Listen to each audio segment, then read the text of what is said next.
The single greatest obstacle to reaching Muslims in all of history is Christians who think they can win the hearts of Muslims by showing respect to the false prophet and the false book that keep Muslims in utter spiritual and psychological bondage.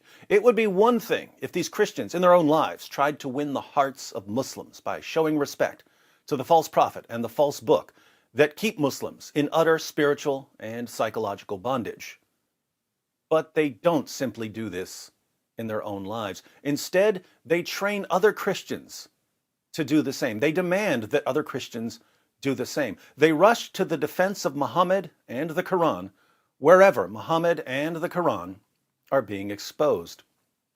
They shout from the rooftops, "Christians, we must never criticize or challenge or insult or mock the Prophet Muhammad and the Holy Quran, because if we do, Muslims will turn away from us in disgust and never listen to us again. Rather, we must respect their prophet and their book, because when they see how respectful we are to their prophet and their book, their hearts will melt. They will rush to us to embrace us, and then, only then, will they listen to us." Not surprisingly, since these Christians believe that nonsense, they view those of us who are constantly blasting away at Muhammad and the Quran as a hindrance to the gospel. We're somehow keeping Muslims away from the truth by destroying falsehood. And so these Christians decide that for the sake of the gospel, they have to attack us in order to get us out of the way so that they can go on winning the hearts of Muslims. The result is that as we're moving forward, exposing lies about Muhammad and shattering myths about the Quran, we're constantly being attacked from behind. As we're moving forward, as we're seizing the opportunity God has given us to wreak havoc on the foundations of Islam, there are always Christians running up behind us, trying to trip us, flinging dirt and rocks at us, stabbing us in the back. And they're thoroughly convinced that they're serving God and furthering His kingdom by dedicating their lives to undermining the Christians who are undermining Islam. Of course, as we're being constantly tripped up from behind, we're simultaneously hearing from an endless array of keyboard jihadis who long for our deaths. And so we go to sleep each night to the melodious words of those who want us dead, as we see in this comment from last night. "Can't wait for this censored wood to be butchered."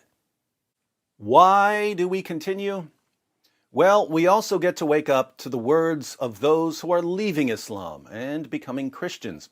Here's a comment I woke up to this morning. A comment on the same video that incited a poor keyboard jihadi to say that he can't wait for me to be butchered. "I left Islam 2 days ago after watching your videos for almost a year. I strictly believed in it because I knew little about it. Thanks, David Wood. Jesus saved me using you."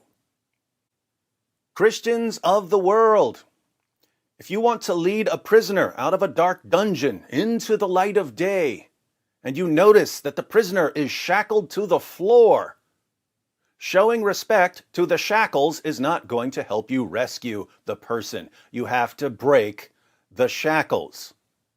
If you want to help Muslims, learn how to break shackles. Learn how to break Muhammad. Learn how to break the Quran. Muslims of the world, I am not here to be a spoonful of sugar that helps the medicine of the gospel go down more smoothly. I'm here to be an earthquake that shakes your religion to pieces until there's nothing left that can be shaken.